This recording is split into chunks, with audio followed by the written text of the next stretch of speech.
Bobi Harmoko, tersangka pembunuhan 2 perempuan di Banyuasin, Sumatera Selatan, kini masih diperiksa polisi dari Subdit 3 Jatanras Polda Sumsel. Pada polisi mengaku membunuh korban lantaran marah korban memiliki hubungan sesama jenis.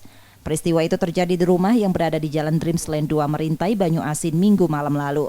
Tersangka membunuh korban dengan memukul korban dengan besi pengungkit dongkrak mobil berkali-kali. Kesel kan?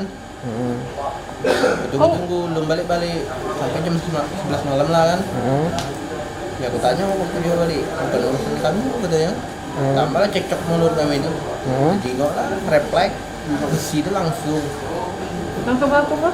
langsung tutup waktu dia masuk kamar kan. Awalnya siapa yang foto tuh? Ayu dulu Ya, terus? baru cewek aku tuh. Kini tersangka masih menjalani pemeriksaan dan ditahan di Polda Sumsel. Reski Oktora, Muklas Diferensial, Kompas TV, Palembang, Sumatera Selatan.